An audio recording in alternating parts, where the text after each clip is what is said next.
You're listening to The Pulse, podcast of the Missouri State Teachers Association.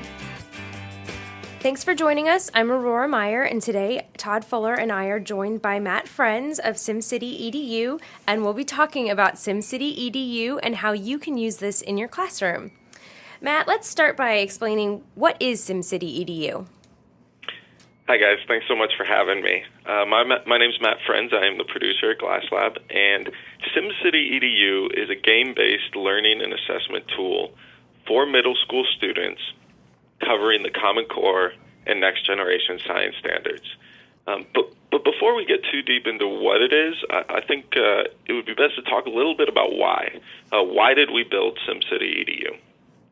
And the first reason revolves around engagement.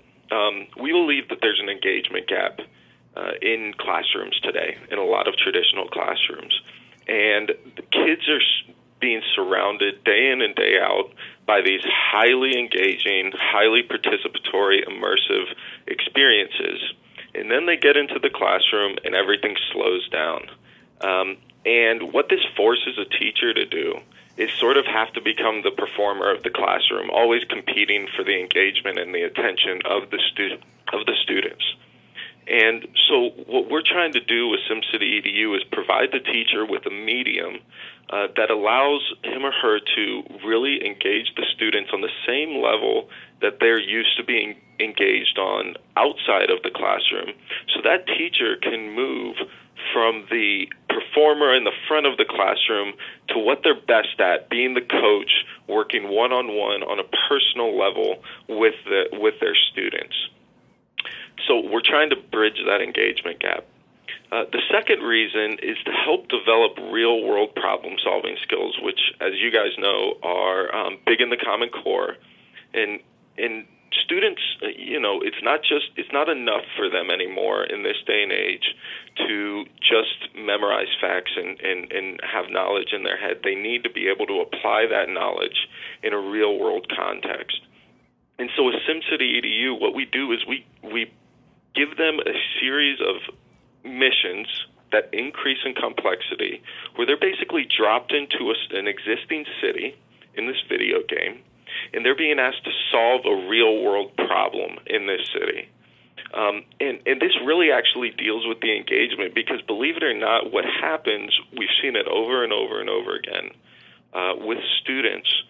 What happens is, as engaged as they are by the beautiful graphics in SimCity and the cool simulation, when we really see that engagement go to the next level is when they realize that they're being asked to solve a real-world problem. We always ask students, what did you like most about the game? And that's almost always the number one answer. We love that we're able to solve the same problems as adults are trying to solve. They really like that, and that really that really helps them wrap their head around what's going on in the world outside. And they're using their skills and the knowledge that they have about environmental science, about ways to approach systems to solve these problems in the city.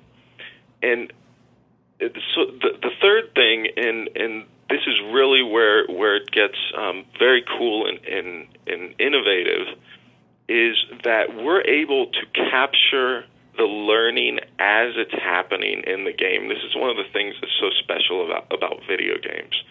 We're able to capture every click, every pattern, the strategy of the player as they progress through the game to really provide formative assessment, formative feedback to both the player and the teacher, the student and the teacher, to help them learn where they're going, where they're doing well, but more importantly, where they could use some help. And so the teacher, again, is able to move from the front of the classroom to identify specific students in real time that have specific needs that we're identifying through this, what we call our assessment engine. And so not only SimCityEdu not only teaches students about the factors affecting the environment in a modern city, but the game also provides formative assessment information about students' ability to problem solve, explain the relationships in a complex system, and read informational texts and diagrams. So Matt, I know SimCity's been out. The newest version of the game has been out since the spring. I've played it. I know several of our members have played the newest version, as well as I'm sure many of our members have played older versions of SimCity. Yeah. Are they going to feel comfortable? I mean, jumping right into SimCity EDU. I mean, are there similarities there as far as SimCity is concerned for our members? Yeah, so it is the same code base as the commercial game, but we've done some very specific things to make it much more proper for the classroom. So as you know, if you've played SimCity, it's what we call a sandbox. You can do whatever you want for as long as you want, and that doesn't really work for a classroom. So what we've done is create these missions that have time limits on them. Now, a student can play the missions over and over and over again, and we see that happening. But the point is that it fits very nicely into these 45-minute class periods. The other thing that we've done is provide teachers with a very easy-to-access dashboard that they can access all of this real-time information. And they can also, in their dashboard, access very detailed lesson plans. So we've tried to make SimCityEdu as turnkey as possible for teachers who want to use it. Here's exactly how to implement the game in your classroom, exactly how much time it'll take, exactly what standards it will be hitting, or this particular lesson or unit will be hitting. And we walk the teacher through all of that. And the last thing we do is provide cheat sheets. And these cheat sheets walk a teacher through not only how to, complete the missions, get the best score possible on the missions, and hints on how to do stuff like that, but they also, we've done an exorbitant amount of play testing. We've done pilots in over 70 schools. We bring kids and teachers in all the time to play test here in the studio. And we also have, in addition to the lesson plans and the cheat sheets, these PD materials, we also have videos that walk the teacher through the gameplay and the challenges that are interleaved throughout the gameplay to show them exactly how each mission works and how to beat it, and again, walk through the common misconceptions that students have. So it sounds like even if someone who has never played the game before could pretty easily pick this up and make it applicable in their classroom. Yeah, that's the goal. I think if we developed this sort of game or this sort of product only for those teachers who are comfortable using games and this type of technology in the classroom, that would not achieve what we're trying to achieve. We're trying to engage all teachers, even the ones that aren't so comfortable with technology in the classroom. We've tried to make this as turnkey as possible so that all the teachers can really use this to help engage their students in the classroom and get that real-time feedback that allows them to become the coach of the classroom and really work with their students on a one-on-one basis. Matt, you've talked about the grade level. You said that it's geared toward middle school. Is there a particular subject area? I think you mentioned science as well. Is there specific subject areas that are targeted for this game? Yeah, so we teach and assess specific ELA Common Core standards as well as next generation science standards. So those are the classrooms that it's really designed for. However, what we've seen with our pilot teachers is that they have used this, and it's much to our delight and something that we didn't expect when we were building the game. Teachers from reading teachers to math teachers to technology teachers have used the game in all sorts of ways that we haven't imagined. So I'll give you an example. Denise Cruz, one of the teachers that we were working with over in Florida, she teaches a reading class, and she has students write narratives in this reading class, and she was telling us this is something that's really hard to get students engaged with. That you tell them to write a narrative, and they kind of get out their notebook and they slog it out and they do it.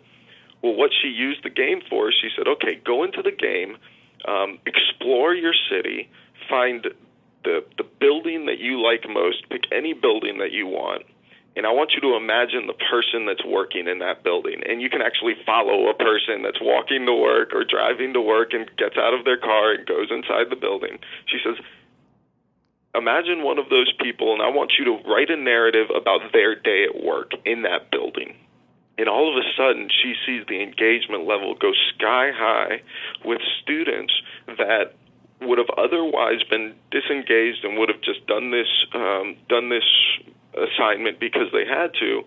And now they're excited about writing the narrative. Their imaginations are running wild, and they're writing way more than she'd ever seen them write before, because they can see it, they can touch it, they can play with it, and it really it sparks their interest and really gets that engagement going. So to answer your question, it's built for ELA and science classes, but we've seen teachers across the spectrum use this to bridge the engagement gap in all sorts of subject matters. You know, that's funny. I had forgotten about that particular feature, but now I think about my daughter, who is a middle schooler. Anytime that she's played the game, that's what I find her doing, is following different Sims throughout the city, and I wonder, what her interest level is, and she seems to be really engaged by that notion and that idea that she can follow one Sim from work to home and back again. So yeah, it's pretty amazing. It sounds like you have done extensive playtesting and worked with a number of teachers for various subject areas. Is there a way for teachers to share that content with each other? So you mentioned Denise Cruz in Florida. Is there a community background for conversations to continue? Yeah, absolutely. So we have a Google Plus community where teachers have created lesson plans, and not just the lessons, but we've also had teachers collaborate on different ways to grade the experience, different ways to. So we have our formative assessments that you can access in the dashboard, but when a teacher uses it for a whole new use, they sort of develop their own assessments for it, and how do I grade this sort of thing? So the Google Plus community is a great platform that a lot of teachers are using to work together to figure out the best ways to use the product and new ways to use the game as well. You mentioned that this does address the Common Core and the next generation science standards. Is there a proposal available so that teachers can look at this sample before they begin using it to pitch it to their principal and to their administrators and to parents? Yeah, absolutely. So if you go to www.simcityedu.org, www.simcityedu.org, on that site, we list all of the standards that are covered. We even provide a downloadable brochure that teacher can take to their principal and say, here's exactly what it is. And our distribution partners are also on this website, and so they can contact the distribution partners for a demo to walk through the game, walk through the challenges, the lesson plans, and get a clear idea of exactly of what the game is and what it covers. Is there a cost associated, Matt? Yeah, so we do provide it at low cost. So again, if you just go to those, if you go to SimCityEdu.org and find one of our distribution partners, you can find the cost associated. We have individual pack, which is basically one teacher and one student to play the game. We have what we call a lab pack or a family pack, and that's for 6 students to play the game and one teacher account. And we have a class pack, which is 30 students and one teacher. Then we have a school pack, and then we have a site unlimited pack as well. How do our teachers get involved? What's the first step? Yeah, so the first step is going to SimCityEdu.org. There's all the information that you would need to find out information about the game and understand how it plays and how you can implement it in the classroom.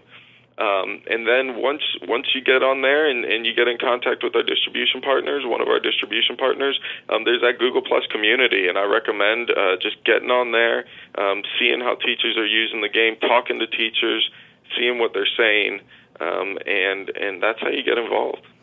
If you didn't have a pen handy, we'll go ahead and share those links in the podcast description. Matt, is there anything else you want to share about SimCityEdu and make sure our members are aware of?